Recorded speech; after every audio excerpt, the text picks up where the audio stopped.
Franck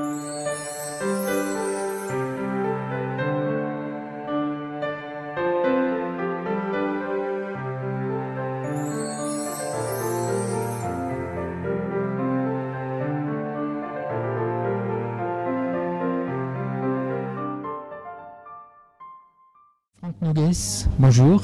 Vous êtes administrateur du fonds Réacteur 7 et gestionnaire de patrimoine. C'est votre première activité. Pouvez-vous nous présenter comment vous gérez les fonds en tant que conseil en investissement financier?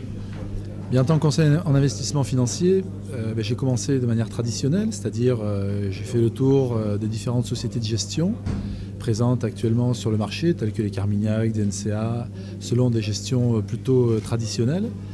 Et j'avais surtout une approche value qui m'a bien réussi dans les années 2000 et bien sûr dans les années 2003-2007. Et puis, comme chacun le sait, les choses se sont compliquées en 2008 et j'ai toujours une bonne maîtrise en microéconomie, en macroéconomie, en géopolitique. J'essaye de lire, d'écouter des gens comme Alexandre Adler, d'avoir des avis de géopoliticiens chevronnés, mais il en ressort que toutes ces analyses-là ne satisfont pas quand il y a des retournements brutaux et majeurs tels qu'on les a connus ces derniers temps. Alors, vous avez créé le fonds Réacteur 7. Pouvez-vous nous présenter ce fonds?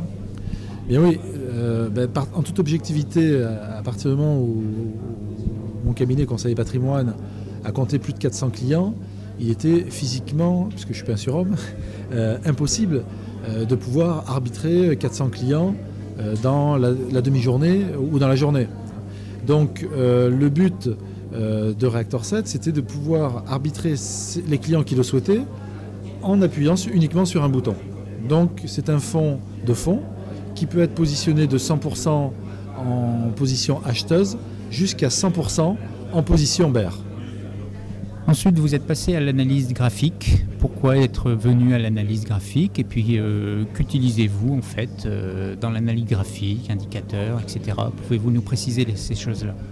Eh bien, donc face à cette année 2008 que personne n'a maîtrisée, je me suis lancé à la recherche de nouveaux indicateurs et j'ai donc rencontré Stéphane Seau-Dutheil. J'ai fait 60 heures de formation en 2009 et j'ai appliqué l'analyse graphique à la gestion du fonds. Pourquoi?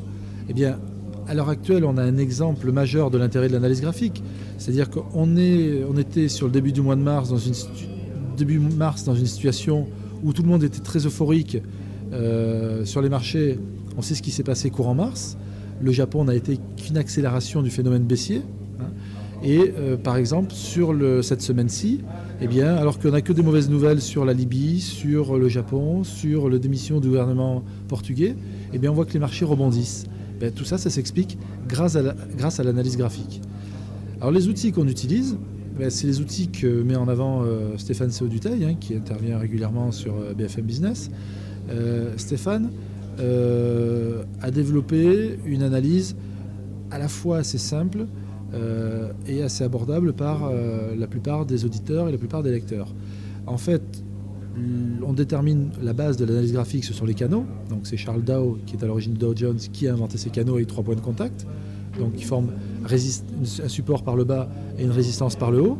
Ensuite, tous les éléments connus, moyenne mobile, chandelier japonais, courbe de Bollinger. Et Stéphane, lui, a développé un certain nombre de phénomènes spécifiques, tels que le fait d'adosser des moyennes mobiles sur les droites de support, donc ce qui rend la base du canal très très résistante, comme en ce moment, mais on a vu que les 3700-3720 points ont été la pierre d'achoppement de la correction de la semaine passée. Et donc le marché a buté sur cette droite-là et est reparti très fort à la hausse. Et ensuite, Stéphane a déterminé des bandes de moyenne mobile qui nous permettent de capter les effets de retournement de la même façon.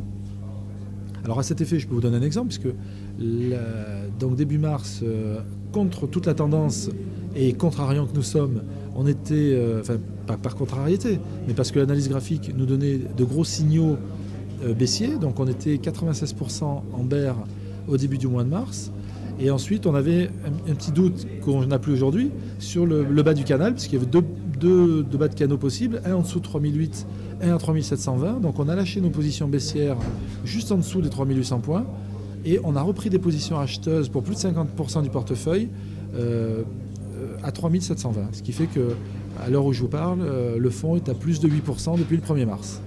Alors comment conciliez-vous l'analyse fondamentale et l'analyse technique? On a toujours l'habitude d'opposer les deux, donc vous devez concilier les deux. Bien évidemment, l'analyse graphique, c'est un outil d'aide à la décision. On ne peut pas lutter contre les éléments, et malheureusement les événements récents le montrent, même si pour nous le Japon n'a fait qu'accélérer la baisse et que la baisse aurait quand même eu lieu vers le bas du canal. Donc moi je suis plutôt spécialisé sur la microéconomie et la macroéconomie. Et aujourd'hui, pourquoi les marchés rebondissent? Ils rebondissent à la fois parce que le marché a buté sur le bas du canal et à la fois parce que les investisseurs anticipent la publication des résultats du premier trimestre qui seront communiqués dans les premiers jours du mois d'avril. Donc ça, et un autre point important que je voulais souligner aussi, c'est que beaucoup de personnes parlent d'analyse graphique, ont une grande culture en analyse graphique, une grande connaissance en analyse graphique, mais je me suis étonné auprès de Stéphane Sauduteil, avant qu'il ne rentre dans le fond, de savoir pourquoi on n'avait pas des track records, c'est-à-dire des historiques de performance sur de l'analyse graphique. Tout simplement, sa réponse a été surprenante, ça a été de me dire que les analyses graphiques étaient les parias des sociétés de gestion, ce que j'ai pu vérifier par la suite. Et donc aujourd'hui, notre intention sur Reactor 7, c'est de mettre un track record sur un fonds géré à la fois avec de l'analyse graphique et dans une moindre mesure sur de l'analyse fondamentale. Mais l'analyse graphique est vraiment mise en avant sur ce fonds.